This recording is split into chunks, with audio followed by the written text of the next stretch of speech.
Herzlich willkommen beim Kunstfreunde-Talk, dem Podcast der Freunde des Wallraf-Richartz-Museum und des Museum Ludwig, mit Diane und Jessica. Wir präsentieren euch Themen rund um unsere beiden Museen und alles, was die Kunst- und Kulturarbeit so spannend macht, aber leider viel zu oft für den Museumsbesucher verborgen bleibt. Hier schauen wir noch einmal ganz genau hin und fragen nach, um euch exklusive Einblicke in den abwechslungsreichen Arbeitsalltag von DirektorInnen, KuratorInnen, RestauratorInnen, KünstlerInnen und SammlerInnen zu bieten. Regelmäßig liefern wir euch Hintergrundinfos zu unserem Vereinsleben, nehmen euch mit zu SponsorInnen, lassen euch teilhaben am Ankauf neuer Kunstwerke und entdecken gemeinsam die Besonderheiten des Kuratierens sowie die Herausforderungen, die sich beim Restaurieren von Altmeisterwerken oder moderner Videokunst stellen. Wir freuen uns über euer Feedback und wünschen jetzt erstmal viel Spaß beim Zuhören.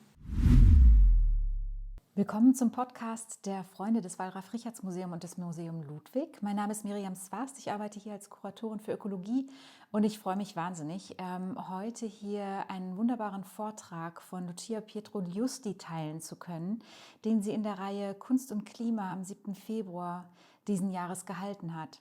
Der Vortrag lautete Being Persons in a World of Objects und ich freue mich auch deshalb so besonders, weil wir am Museum Ludwig sehr bemüht sind darum, klimaneutral zu arbeiten, nachhaltiger zu arbeiten und insofern sind wir ein lernendes Museum und dankbar für jeden Input. Lucia Pietroiusti ist eine Kuratorin, die an der Schnittstelle von Kunst und Ökologie und größeren Systemen arbeitet. Sie war tätig an der Londoner Serpentine Gallery als Kuratorin für Ökologie und baut gerade das Institute for General Ecology auf. Man kennt sie aber vielleicht auch als Kuratorin des lettischen Pavillons auf der Biennale in Venedig 2019, wo sie die Opernperformance Sun and Sea für diese Opernperformance den Goldenen Löwen erhalten hat. Ihr Nachdenken über Kunst und die globalen ökologischen Herausforderungen unserer Zeit sind Inspiration für viele. Und ich wünsche euch und Ihnen allen jetzt gute Erkenntnisse und viel Freude beim Lauschen. Working across disciplines at the intersection of art, ecology, and what is sometimes called the big transformation. Lucia, you say, and I quote you from a TED talk you gave, art has an incredibly important role to play in the struggle towards environmental justice, in making sense of our interconnected, more than human relationships on this planet. End of quote. You have proved this in your position as curator of general ecology at the Serpentine Galleries in London, the first such position in an art institution, I believe. And for me, we are very inspirational to create this job or this position here at the Museum Ludwig too. There at the Serpentine Galleries, you developed the General Ecology Project, where you ask what sustainability can mean for an art institution or for organizations in general. At the Serpentine, you also co-curated the exhibit Back to Earth. And you are also known for your work for the Lithuanian pavilion at the Venice Biennale in 2019, where you developed the project Sun and Sea Marina that actually won the Golden Lion. You are currently developing the General Ecology Institute, and I am equally honored and happy to welcome you today here to our talk, Art and Climate. And now I just leave the, the Bühne to you. Thank you so much. I'm happy to accept the Bühne. So I'm going to just, and thank you all for being here. We are a number of people in the room that allows us to have also a conversation. So if there is anything that prompts you to stop me, something that I say that you think is completely wrong, or something that you would like me to say differently or say again, then I will be very happy to do so. But it's an honor to be here. I had a wonderful conversation some months ago with Miriam, so it's just really, really an honor to be invited to be giving you this series of thoughts. I wouldn't say that they are as articulated as a lecture, although I hope that you will help me think through these things that are sort of important to me at the moment. So as Miriam mentioned, and thank you, Diana, as well for the hospitality. As Miriam mentioned, I'm a curator and I work specifically, my research has to do with the intersections of art and ecology, but ecology understood in the widest, largest, most unspecific possible sense, only as a way of it was part of the strategy of developing what is now known as the General Ecology Project at the Serpentine, was to sort of create something, a kind of bucket that was large enough to hold quite a lot of different things, in order to make it a kind of sustained project in time. But some of the things that I'll be talking to you about today, I am very, very familiar with and have spoken about before many times. And then some other things, particularly the first bit of today, are sort of fairly new, not so much fairly new ideas, but fairly new ways of organizing those ideas for me. So I'm just testing out some of the kind of research to come, I think. And I decided to call it Being Persons in a World of Objects, and I hope that it will make sense over time. And if it doesn't, then we can talk about it together later. So we are quite familiar with the sentence, and I'm sure it's recognizable to all of you. In the beginning was the Word, and the Word was with God, and the Word was God. And then later on, and the Word was made flesh. That is, of course, from the King James translation version of John 1:1, the Bible. And it is one way of making sense of the notion of creation, or a kind of one way of generating the idea of the creation of the world, or the creation of the universe.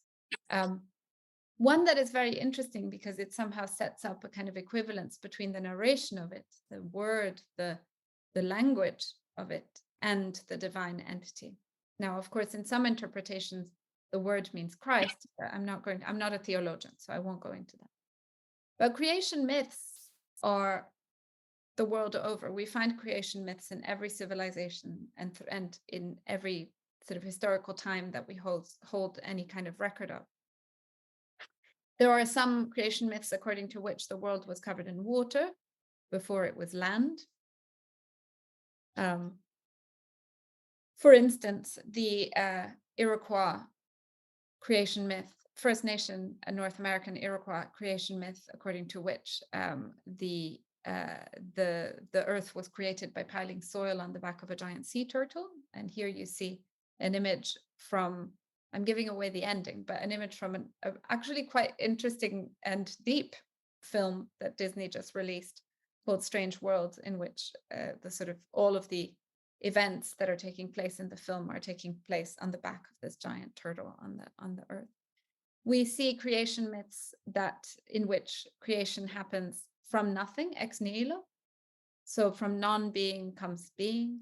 We see creation myths that are based on notions of separation, such as the ancient Chinese mythological figure of Pangu, who divides the earth from the sky out of a kind of primordial cosmic egg. We see creation myths that involve gods and twins having sort of disagreements or having fights. We see creation myths based on animals and so on. So there are many. But we also, to a certain extent, recreate creation. We do this all the time by working out mythologies, but also systems within a given landscape. And sometimes we do it collectively, and sometimes we do it individually. Sometimes we do it consciously, sometimes not. And sometimes we do it playfully, sometimes not. So here is an image of one of many examples, but a very important one, Minecraft, a world building game in which it is not only, you are not just playing as a character in the game, but it is within your sort of power to create and shape that world as you move through it.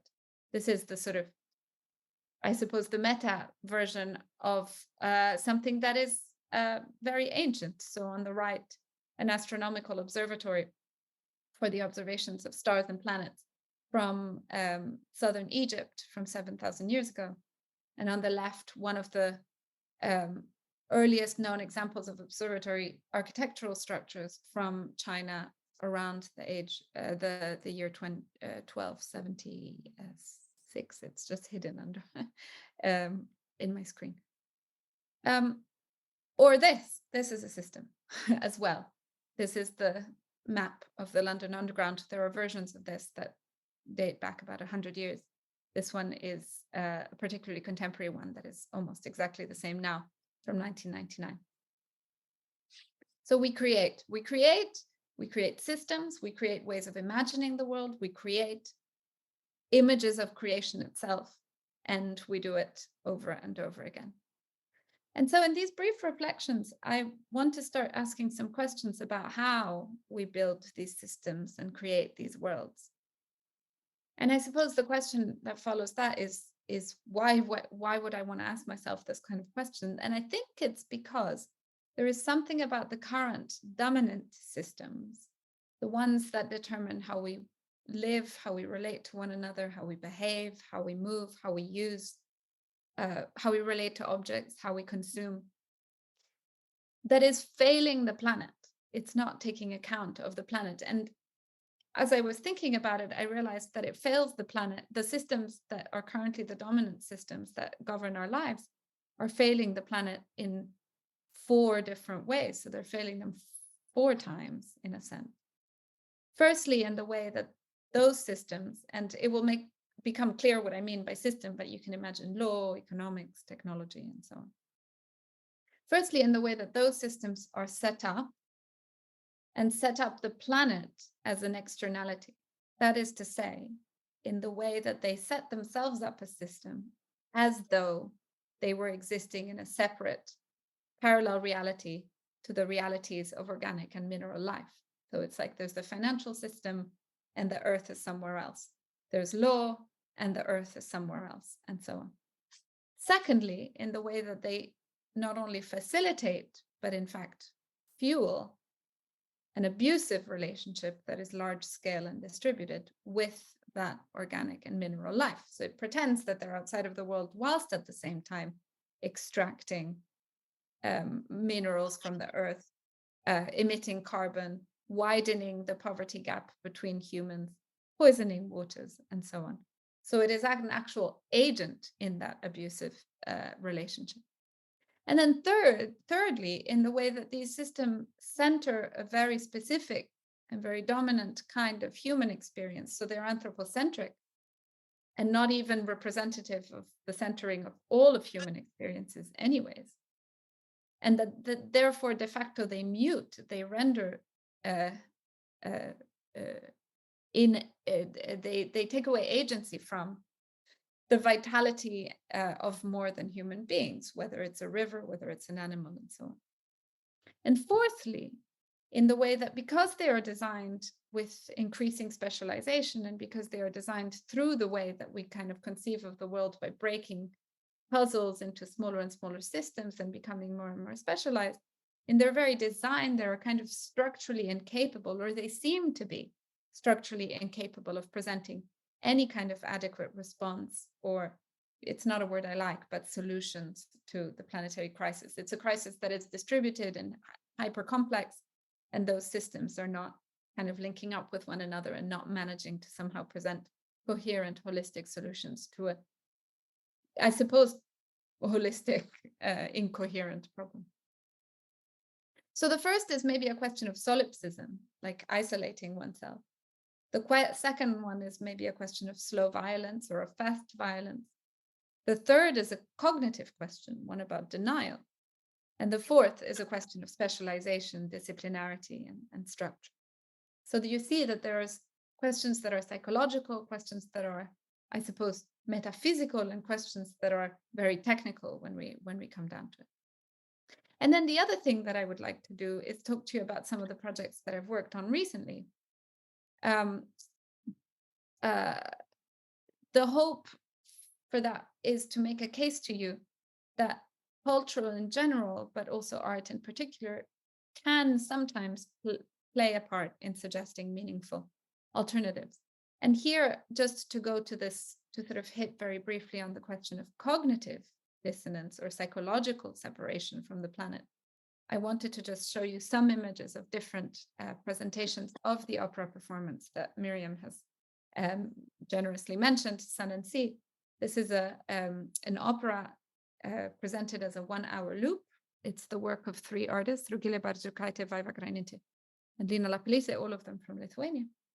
And the loop presents a beach scene, and a lot of the stage directions for this opera are, in fact, leaving everyone, the singers and the sort of extras, very free in what they choose to do on this beach. So there's a stage direction, which is literally do what you would normally do on the beach. And then sometimes there's a little bit of a kind of encouragement. Can you do a little bit more of this, a little bit less of that? But really, it's a sort of, I suppose, spontaneously generated stage design.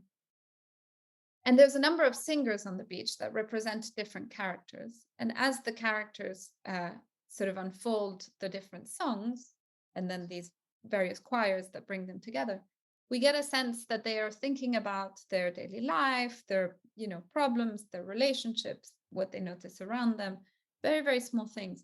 But that under those small things is a kind of connecting thread of a sort of intuition or a perception of something like a problem or a crisis that is just around the corner, just behind the possibility of view, but that they don't quite grasp. So, or they sort of grab onto it for a second and then just let it go and move on to think about other things.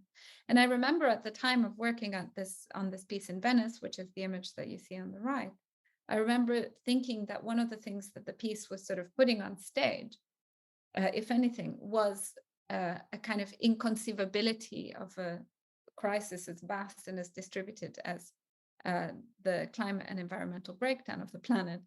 And how can that possibly compare with the scale and the size of a single human brain? I've slightly changed my interpretation of the piece since then, but this was kind of one of the initial experiences that I myself also had as a curator of a piece that speaks in a very resonant way to psychological questions around the climate crisis. And here is just something to give you a flavor of how the tour of the piece and the setting of it in different environments, an abandoned car park in Vilnius in Lithuania on the left, and a Baroque theater in the center of Rome in Italy on the right. I mean, you probably can't experience this by looking at the pictures, but one of the things that has been very interesting is that psychological relationship between character and planet, the psychological relationship between audience member and characters, changes as the setting changes, as the history, as kind of the current events change, and so on. So, and here's just a beautiful slide from a work that reflects on the connection between the interplanetary and the very intimate human experience of, or even just more than human experience of gut bacteria by Jena Sutena, that I tend to always start my lectures with. That's the first slide. But by way of example, I want to focus on a few systems, maybe 2, maybe 3, depending on time. And the challenge for me is to identify how more than human beings, that is to say animal, plant, mineral, and human beings, figure in these systems. And perhaps ask the question, or ask you to ask yourselves the question, well, about what tools, technical tools, and spiritual and psychological imagination tools we have at our disposal to redesign them or to think of them in a different way. And I wanted to start with law because it is probably the most, the one in which this notion of being persons is the most kind of talked about in that kind of direct way. Now, there's been some advances in the question of the rights of nature over the last decades. And as I'm sure you know, there has been this legal personhood granted to rivers, to mountains, and to lakes across South and North America, and New Zealand and India and many other places. Often those advances in the legal sphere are made in collaboration with, or even spearheaded by, First Nations or Indigenous communities and advocates and environmental advocates and activists, as well as climate litigators and environmental lawyers. So personhood in a legal sense is the, I suppose, legal fiction by which an entity can represent itself in court, or if it doesn't, I suppose, have direct access to human language, it can have representatives speak for it in court. So a personhood is basically like a one of a legal event. It's an individual in a legal event. But it's a concept that, as the scholar Radha de Souza notes in her book, What's Wrong with Rights, it's a concept that is rooted in property law, in the capability of owning. And person is originally carved out to serve the interests of corporate personhood. So a company can be a person in a court of law. It is also, of course, answerable in case of crimes, but it fits within a logic in which a battery chicken farm or the owners of a battery chicken farm as a company have more rights as a person than a chicken at the moment. So to that, the artist Jonas Stahl, who has been working for a long time on kind of the propaganda that surrounds certain forms of environmental thinking, and the legal scholar Radha de Souza teamed up to create a work that was first presented in Amsterdam last year, called the Court for Intergenerational Climate Crimes. The project is a large-scale installation that you can see in the form of a tribunal that prosecutes intergenerational climate crimes. And you can see here, for example, sorry, I would just go back. You can see in the court of law, the fictional kind of art installation court of law, you can see both human participants and audience members, as well as these figures that are drawings of different animal and mineral beings with different languages, different interpretations in different languages for the word comrade. And that are, I suppose, albeit perhaps somewhat metaphorically, there as participants, as witnesses, as audiences. So the idea is to have a comrade, a group of comrades that are human and more than human. And the artists worked together with activist organizations that are actively on the ground dealing with these issues. If you look at this, for example, one of the case studies that was looked at through the court was against Unilever for their climate crimes, including the poisoning of rivers and monocultures of agriculture and so on. There was also a one against the Dutch state and so on. And for this, just to sort of give you an example of ways in which the space of culture and the space of the arts allows for a certain kind of fictionalization of existing systems through which we can imagine alternative possibilities. One of the things that I can show you is this, which is an act that is entirely written in the language that you would find in a legal context.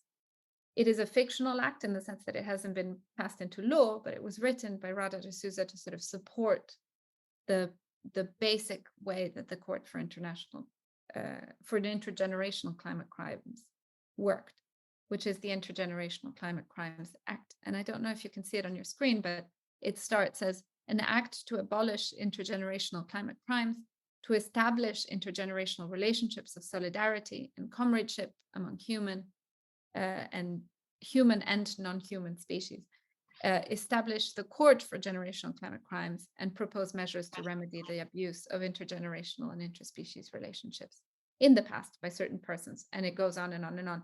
And it follows the exact structure of a legal act, in the sense that it starts from definitions and then it moves on from there. So here's an example from a system that we could call the legal system. There's another example that we can look at from technology, and perhaps more specifically artificial intelligence. So in a book, in an essay, in a book called Atlas of Anomalous AI, an essay called A Sea of Data, Apophenia and Pattern Misrecognition, the artist and thinker Hito Steyr reflects on deep dream, which is a sort of an emergence from Google that sort of endlessly tries to recognize patterns in images, in the context of the artificial intelligence's general aim of pattern recognition. So deep dream is this AI technology that attempts to recognize visual patterns in images based on huge online image data sets. And the term that they use to refer to this is inceptionism. It came up, deep dream, if you put the same image over and over and over again through deep dream, it created some very disturbing results like this one, or also you can see one in which you just see eyes all over the Starry Night painting by Vincent van Gogh. Dogs and cats pop out of bowls of pasta with meatballs or slices of pizza. And in the words of an article in 2015, why does Google's deep dream AI hallucinate in dog faces? So, whether this is nonsense or whether this is nature and human or human-made, Style arrives at a very interesting conclusion, and I am quoting her here. If these are dreams, these dreams can be interpreted as condensations or displacements of the current technological disposition. In a feat of genius, inceptionism manages to visualize the unconscious of prosumer networks, images surveilling users, constantly registering their eye movements, behaviors, and preferences. So in other words, what Hito Steyerl is saying is essentially that deep dream had the kind of uncanny effect of something like deep dreams AI activity of recognition that kept seeing cats and dogs and eyes in all of these images, had the, I suppose, unintended effect of putting a mirror up to what the design of artificial intelligence is now, to what interests it serves, and to what's sort of out of what kind of corporate intentions it actually exists in its current shape today. In other words, partly because of the nature of what decisions are made when the piece of code is created, in its moment of greatest hallucination and greatest dreaming, the AI reproduces the unconscious of the corporate entities that have created it. Eyes for surveillance, dogs and kittens for mindless social media holes, doom scrolling, things that we mistake for free will or for public space in the corporatized and digital sphere. So if we compare that, how does a more than human being feature in this kind of system, the corporate AI system within the kind of wider technological world? Well, dogs and cats in bowls of in slices of pizza. But can we imagine an artificial intelligence of repair or forms of vitalism and agency that can bring us closer to our connections with more than human beings? This is a question that has occupied an artist and fellow and collaborator, James Bridle, and I, in curating a section of the Helsinki Festival in 2022, a section that brought together artworks that thought about alternative possibilities of artificial intelligence, not in order to alienate us from each other and from the complexity of the world around us, but rather to bring us closer to it. It is a question that is also at the core of James's most recent book called Ways of Being, and he explains it in a much more eloquent way than I am doing right now. So the possibilities of advanced technology joining in the effort of belonging to this earth, rather than wishing away from it, is a radical reframing of a set of tools and systems that have so far been designed and paid for and scaled up by corporate and nihilistic interests. But artists can bring these things to surface as well, can reveal something. What you're looking at now is work from 2018 by environmental engineer and artist Tega Brain called Deep Swamp. It consists of 3 tanks that simulate the conditions of a wetland, each of them being modified and determined, being sort of the environmental conditions of these tanks are being changed by 3 agents that are 3 AIs whose aims are coded to be different. And I'm quoting, Harrison, one of the AIs, aims for a natural looking wetland. Hans is trying to produce a work of art, and Nicholas simply wants attention. So in the way that these 3 AIs were coded, they were coded, one for a natural looking wetland, one try and produce a work of art out of this, and one try and gain attention. In this way, Tika Brain doesn't only experiment with interactions between more than human agents, plant and artificial, more than human beings. She also asks crucial questions about how these decisions in the design and the training phases of algorithms lead to completely different behaviors and outcome. Intelligences and decision-making are entangled. And this notion of optimization, which engineering takes for granted, is in fact contingent. It's arbitrary. It depends on a set of decisions that we need to become more conscious about the fact that we are making over and over again. Another completely different examples of collaborating with an AI and perhaps trying to make AI and technological systems and advanced technology work towards planetary balance and justice rather than away from it, is a work, a long-term work by artist and musician Naum called Stories from Home. In this project, the Earth shares their stories with some narratives that are written by artificial intelligence and based on satellite data. And the aim of this is to inspire ecological compassion. So Naum asked himself, how do we create meaningful narratives about the changes on Earth in recent decades? What stories would emerge if we gave that voice to the more than human world? And how could a poetic be embedded in algorithmically generated story? What might we learn from the conversation between a river and a mountain, and so on? So the group of individuals that are working on this project, besides Naum, include a writer and curator, an engineer, an AI engineer and coder, and an expert in geological and satellite-based data. And the idea is to really feed that data into, and those transformations to the Earth, into an algorithm that this group of artists has generated and trained, a new one, and sort of work with it to co-write stories from the point of view of mountains and rivers and lakes and so on, stories that narrate and dramatize the changes that can be observed via satellite imaging. This is just another example. I'm probably going to skip over the food systems and move on to thinking about the consciousness of more than human beings as this complex and interdisciplinary issue. Now, one of the things that I've been working on a lot over the last few years has been this general ecology project at Serpentine in London that Miriam mentioned. And one of the bigger parts of the general ecology project has been an ongoing festival and research project and publication series and so on that we called The Shape of a Circle in the Mind of a Fish.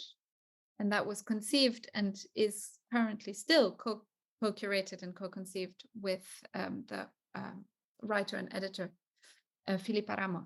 The two of us work a lot together.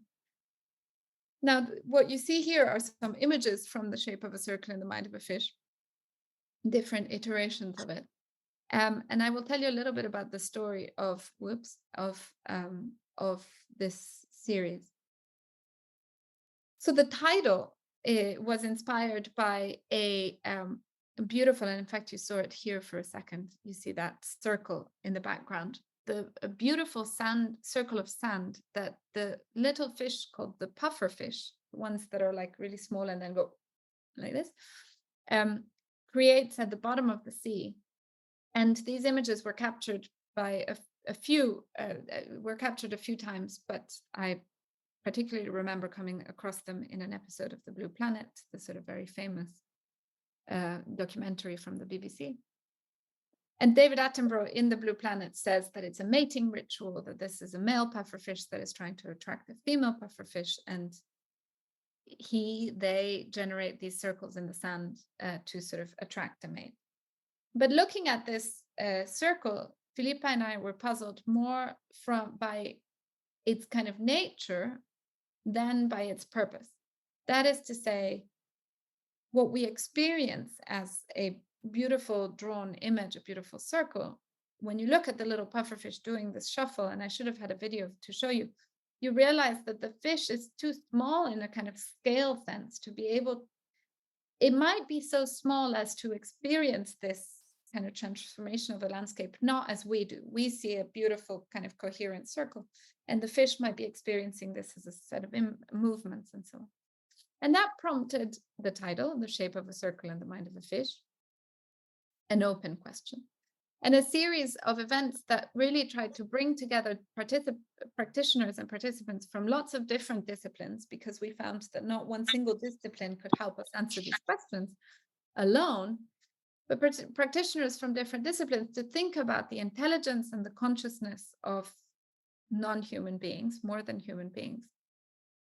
And to kind of think about how we could imagine a sort of structure of knowledge and structure of thought that was not anthropocentric.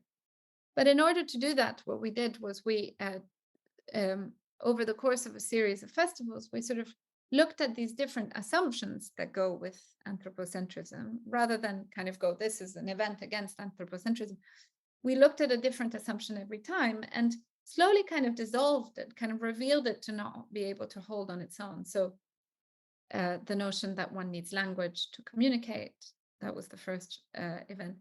The idea that we know what we mean when we say I, when actually we are this incredible complex kind of ecosystems of microbes, bacteria, and what we consider to be our own consciousness is itself determined by those interactions. In the third one, we looked at the intelligence and consciousness of plants and vegetal beings. In the fourth one, which I won't show you videos from, we thought about the soil, but the relationship that we had with the soil was by taking it seriously. We tried to think about all of its biological, political, and many, many, many other aspects. So within this same festival on soil, you might have someone like Maria Puig de la Bella Casa looking at composting as a kind of viable political sort of methodology. Semea Valley thinking about toxic dust and poisoning and the racialization of poisoning in Johannesburg, as well as kind of experts on mushrooms and sort of soil microbiology. This slide should not exist. We tried to, throughout the General Ecology Project, aside from the shape of a circle in the mind of a fish, I've also collaborated with many other incredible people to try and bring together a kind of multidisciplinary knowledge bank or set of databases to help develop tools to sort of think in a non-anthropocentric way. One of them was the book More Than Human that came out in 2020, and that desperately needs a second volume since very clearly. And then with Filipa Ramos, we worked on sort of putting some of those ideas around personhood and thinking about kind of more than human persons in the form of a small biennale on the foothills of the Dolomite Mountains in Italy, the Biennale Gardena, in which many of the projects, and I'm just showing you some images for aesthetic effect, in which many of the projects that we brought together, the discussions with the artists was around kind of the agency and intelligence and consciousness and willpower and sort of the myths and so on of human as well as more than human beings. So you see here on the left little wooden toys escaping the city of Ortisei in a video by Lina Lapelite. You see on the right a fountain that has been colored blue from research that the artists Revital Cohen and Tor van Ballen did on the use of the blue blood of the horseshoe crab. Very interesting story. It's one of the most ancient species on the planet. Survived several mass extinction events, the horseshoe crab, and is now about to go extinct because its blood is used to test every single vaccine that is made on Earth. Goes through a test that requires this blood, and so they're sort of being they're not surviving the pharmaceutical industrial complex. Here's a exhibition view from one of the venues of the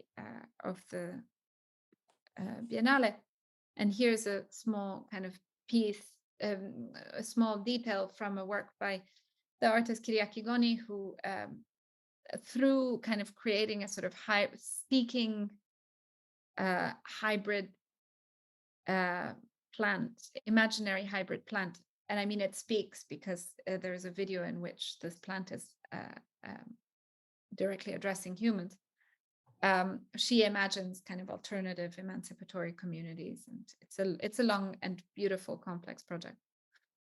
So at this point, having described some of these things to you, and with the last few minutes that are left, I just wanted to touch on the notion of what an art organization can do to sort of encourage or nurture not only its sense of purpose, but these potentials that art and culture have in suggesting alternative ways of designing, redesigning, and existing within systems.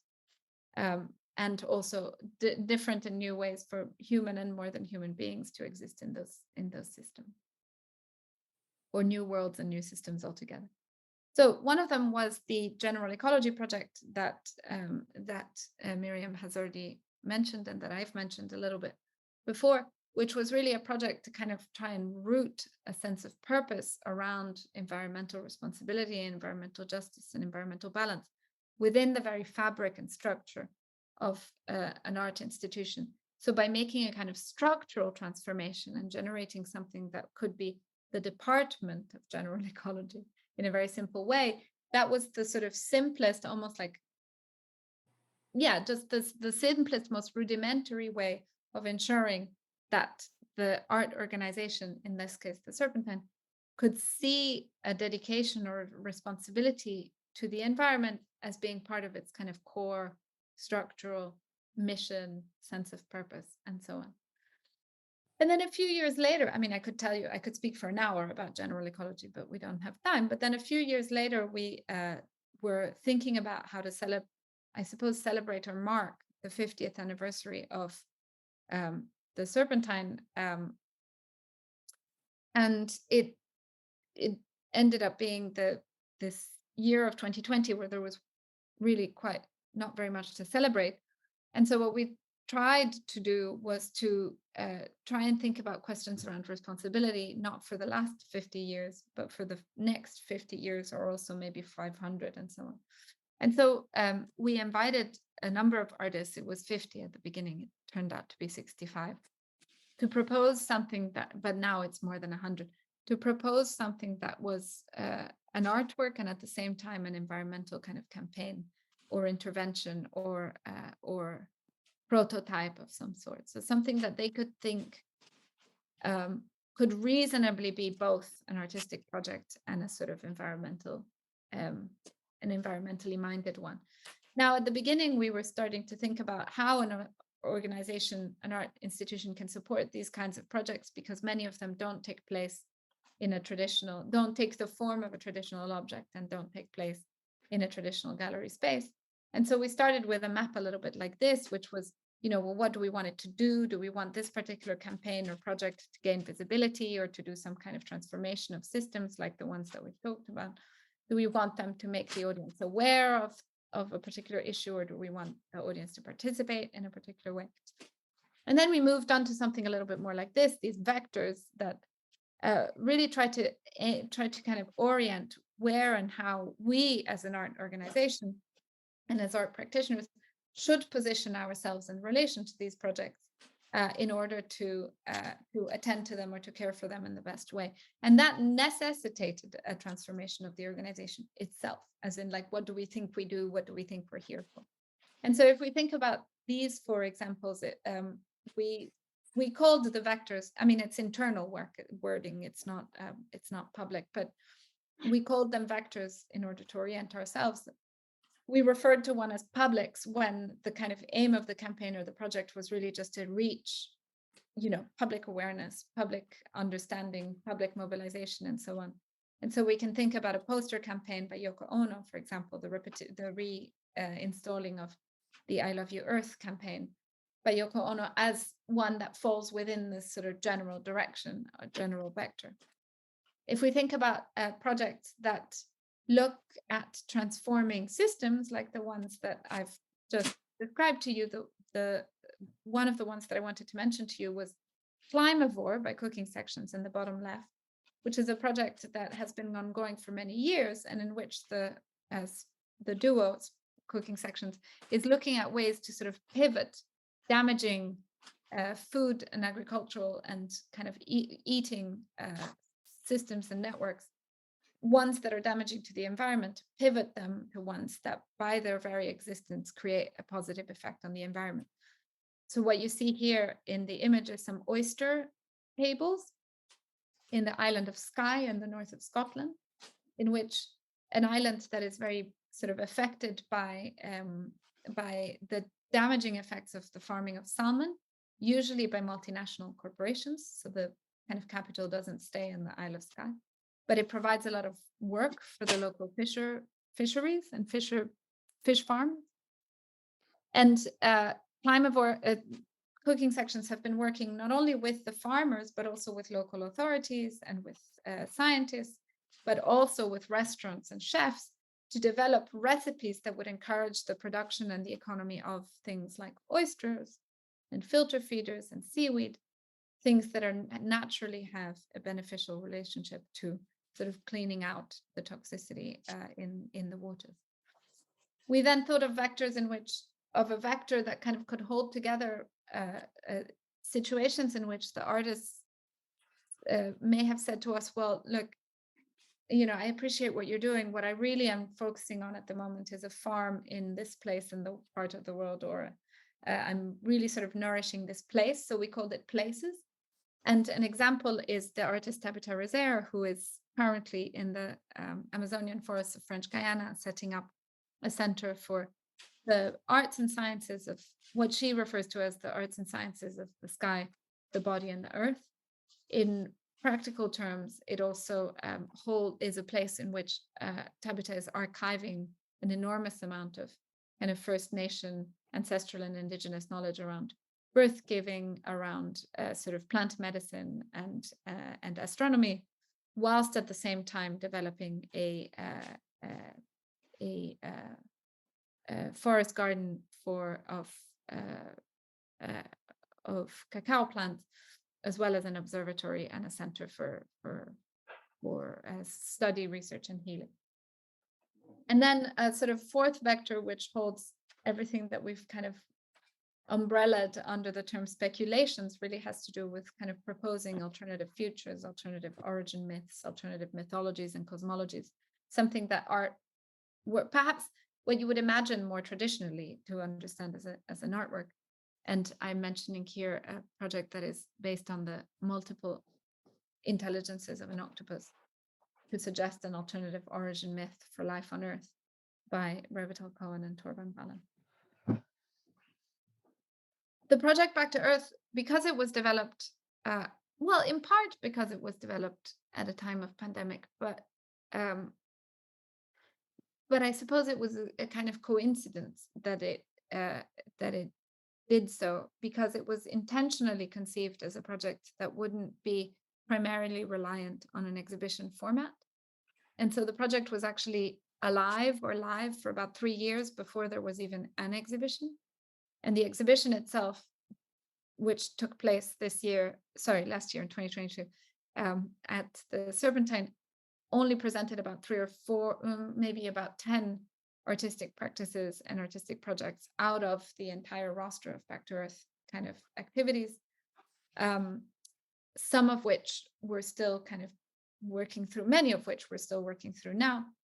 But the distribution methods and the kind of activities of the project and the way in which it related with the outside world was as vast as there were projects. So we developed podcast series, online projects, offsite projects, things in relation with projects sort of in collaboration with activist organizations or environmental lawyers and so on. We just keep kind of working on them with the notion of the fact that that in order to support a project as best as we can, we need to be adherent to it. And that means sometimes changing how we do things and what we do and the method through which we distribute it, to be able to be as adherent to it as possible. I think that's my last slide, and I will stop here because I've been speaking to you for 45 minutes. but I'm very open for questions and comments and anything else. And I also appreciate that Zoom energy is not what it was in 2020. So Okay, that's right. Thank you, Lucia. Thank you so much for this exciting lecture. Yes, and so